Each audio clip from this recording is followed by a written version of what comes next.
Choosing the right daycare for your baby or your toddler as a new mom can be a really difficult decision. And I say that because emotionally it's hard to go through the process of putting your baby on a daycare. Also, there are concerns that you may have and a bunch of questions that I'm sure you are having right now. And I remember going to each daycare with 15 questions, asking them things that were important for me to know to make a decision whether this could be a good place for my baby or not. So today I'm going to dive into this topic, tell you what are the options that I'm seeing here in Madrid, what are the things that I noticed from daycares here in Europe that are different from the US, so you can also as a parent know whether, if you're trying to move to Europe, whether this is a good decision for you or not. Right now I live in the neighborhood of Chamberí in Madrid, and of course before I started visiting daycares, I went to the parks around here for children, the playgrounds, and I asked a few moms whether they had their children in daycare, how was their experience, what daycares do their children go to. And I found that, word of mouth information that was really helpful for me. I think these moms motivated me to put my baby into daycare, which is something I did not want to do at all. And the things that I heard from moms here in Madrid is that, they take care of them very well. There was a parent that told me, you would think that children are better off with their parents, but really they're better off with other children because they feel safe with them, they learn things from them, they enhance their own development while being with other children. So he was like, you gotta give this a shot, it's been an amazing experience. And I was observing his child and seeing that he was super social, adapting well to the environment in the park with children that he didn't know, like my boy. And I noticed that he was very well behaved, and he was like, yeah, all of that he learned in daycare. I'm like, okay, great, that sounds cool. I had other moms that said the children learn English in school and they learn skills and yada yada. So everything I heard was positive in this neighborhood. So I was like, okay, that means that there must be some good schools around here. So I got the names of a few schools and I visited them, and I also did some research online to look them up in the website, and also look up in the map whether there were other schools that I wanted to visit. And I came up with a list of daycares that I wanted to go to. I did go to ChatGPT to help me develop a list of questions that could be of interest for me to know about these schools. Regarding the answers that I got from the schools I went to here in the neighborhood of Chamberí, I'm going to divide the daycares into two categories. I found the average daycare, traditional daycare with regular people taking care of children that maybe have some sort of education around taking care of children, but nothing really official. And maybe where I found that the teachers were a bit older, and where there's no true philosophy besides saying that the care is individualized to every child and every child is different, and they try not to label them but to go at their own pace and do things very holistically and organically, which I really like. And I think that is what I see in Spain. My experiences with birth were the same. My experiences with the doctor are the same. They're not categorizing people or labeling people or putting them in a box and judging them in case of that model, but more like, okay, let's look at the person and see where things are going and adapt to that. So that is the philosophy that I saw in those average, normal, traditional daycare / kindergarten schools. In those daycares, I also saw that the physical environment was, again, I want to say what you can imagine when you think of a daycare. So bright colors, lots of plastic in toys, in chairs, in the beds. The beds were made of plastic, and I noticed a lot of stimulation. So the spaces weren't really orderly. They were more boxes with things inside. It felt a bit overwhelming, at least to me. I prefer a minimalistic space. This is not based on those premises. Something else that I noticed is that these schools don't have bilingual services, although one did have it. And that one is called Nervion. I'll put the name here down below. school, and that one was really cool. But again, a lot of stimulation, colors, exposure to electronics or electronic devices like TV or other electronic forms of or tools for education. They did mention that there was creative play in some of these schools. I don't know how structured things are. I also noticed like really loud music with like, I don't know, in something I find not child-friendly music. Those are the cons. And in some of these schools too, they serve processed foods and sugar. It's part of their menu. Like, you know, they use sugar in their ingredients. It's true that they cook in-house, but you know, they do use ingredients that are processed or sugary.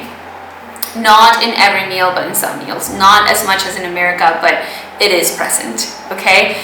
Now, moving on, some of the pros that I saw in those traditional style daycares is that the environment is really familial. Everything feels very cozy. It looks like, you know, kids have been coming here for months or years and parents know each other, and that was positive, I think. They also have a good star review in Google reviews, so that was positive as well. I saw the parents that came in and they seemed like, you know, really good, normal parents. I think it's a good neighborhood and the kids that are going to these schools are ultimately coming from good families, so I felt safe in regards to that. And then in terms of the ratio of kid per teacher, it seemed that on average there was 1 to 2 teachers per 14 children. It could be either one teacher that's staying with them the whole time plus a helper, or 2 teachers are staying with them the whole time plus a helper. So that was the situation that I was noticing. And in terms of background checks and all that, it seems like all schools, you know, the category 1 and category 2, do make a good job at verifying the staff background checks and criminal checks every year. They have to update it every year, it seems like. So I felt safe when it came to that. And also something I noticed that goes across the board in schools is that they all call you if a child is with 37 Celsius of fever. So that also seemed standard, and I'm comfortable with that as well. They said that if they have 3 diarrheas in the day, they also call parents. And if the child is like definitely complaining and asking for parents and not feeling well, they'll also call. So I thought that that was fair enough. Some schools also send pictures about, you know, how the day is going, showing the children, I think twice a week, and some other schools don't send pictures at all, which I thought was really sad. But you know, they also told me about that. And something else, what else? In terms of routines, it seemed like all schools have the same routine, about the same routine. They arrive between 8:45 to 9 a.m. There's an earlier service, but you do have to pay extra for that, I think. But most children enter from 8:45 to 9 a.m. Sometimes in some schools they're offered a little snack, but for the most part it seems like kids have to come into school with their tummy full. They have usually like activities that are like icebreakers to start the day, and then around 11 a.m. they all go outdoors to the park. There are some schools that don't have outdoor spaces because they're really tiny, so what they do is just playtime and free play. But a lot of schools that I visited have a garden, which I think is really important for the toddlers, and they do have an hour outdoors. Then they come, they get ready for lunch, they have lunch, and then they have nap time from 1 p.m. to 3 p.m. This was also standard in all schools. And then after 3 p.m. they have playtime, and then you pick them up. Some schools, the day ends at 3:45, other schools at 4, other schools at 5. And then there's an extended schedule where kids can stay until 6 p.m. or 7 p.m. There are a lot of options for all parents. Now let's talk about the category 2 of schools. These schools that I found are more special, let's say. I don't know if you're familiar with Montessori, but I found a few Montessori schools around my area here in Madrid. There was Grace Montessori School and then Montessori Madrid. They're both really great schools, and yes, things look neat in these schools. Everything is minimalistic, really organized and adapted to children, to their size, which is one of the Montessori rules or expectations. The toilets are tiny and beautiful, and they have places to wash their hands, to do everything on their own. And I fell in love with these schools. They're of course more expensive than the other traditional schools I'm telling you about, category 1. Not by extremely much, but it's significant. It's going to be noticeable in your paycheck. I noticed that these schools again have more of a structure and philosophy when it comes to taking care of the children. So when I asked questions like, my child doesn't understand no, he thinks it's a joke, they're giving me more elaborated answers like, okay, this is something you can do. How about you, instead of telling him no, because no should be used only for dangerous things, you go ahead and give them an option to do something else, or you teach them what are hands for. So hands are not for hitting friends, hands are for like saying hi and shaking your friend's hand, or they're for playing with toys with your friends, not for hitting. So I like those answers, whereas in the other traditional schools the answers were more like, well, you gotta grab his hand and say no very firmly. And I'm not against that method. I think both can work, but I know for sure that for my Troy, my son, the firm and grabbing hand doesn't work. He just answers with more aggression.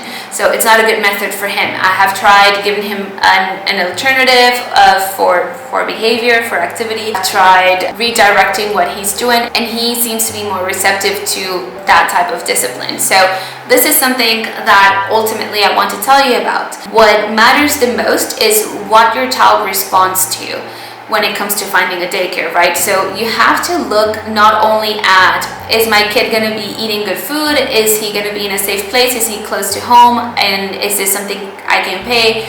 But also you need to look at, okay, I'm looking at the staff. I'm understanding their way of work. Is this aligned with my child's needs? And if the answer is no, I think you got to keep looking. We have already looked into 5 different daycares, and we're still trying to figure out what is going to be the best care for our child. And I think that ultimately things are coming down to, where is he going to be more comfortable? Where is he going to be more successful because of the opportunities that he's going to have offered to him in terms of discipline, in terms of activities.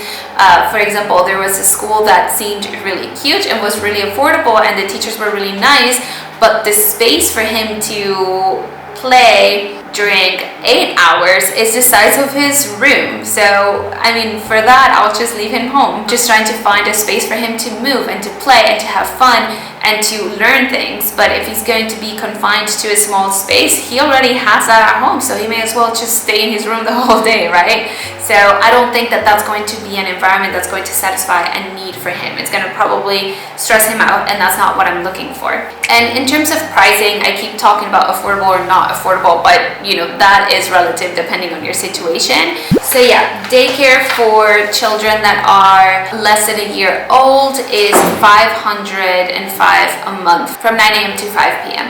And then if they are 1 or older, so from 1 to 3 years old, you can go to school or daycare from 9 a.m. to 5 p.m. as well, and the total amount is also around the 500 euros a month. So this is one of the schools that I'm telling you is a really good school, but doesn't have any specialized philosophy. They do teach children English, which is really great at an early age, so I find that really cool. And then the other schools, so the Montessori, one of the Montessori style schools that I have here, the pricing is 740 euros for the full day, which starts at 9 a.m. and finishes at 4 p.m. And that is without counting the what they call here matricula, so the initial fee, which is 650.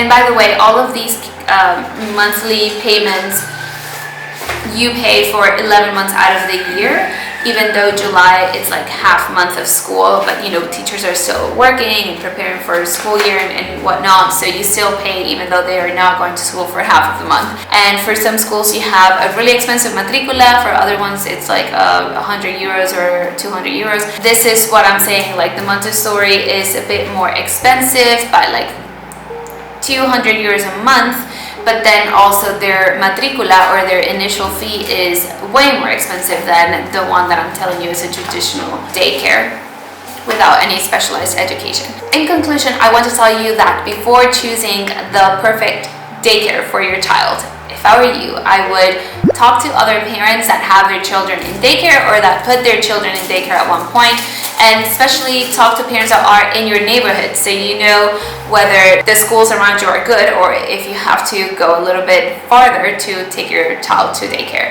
Then I also want to say, make your list of daycares of interest and start researching them online, because already you can eliminate some when you look at their website and you're like, oh, this is not aligned with what I need or what I want. Then consider what are topics of interest for you, make a list and develop questions from there, or ask ChatGPT to make a list of questions for you so you can just send them via email and get your answers.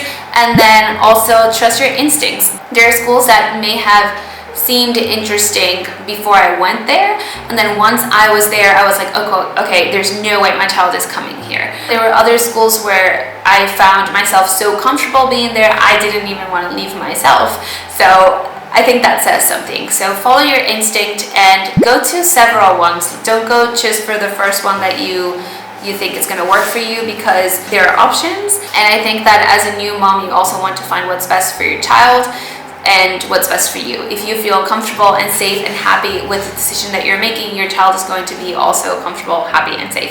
So I wish you the best in this journey of finding the perfect daycare for your child.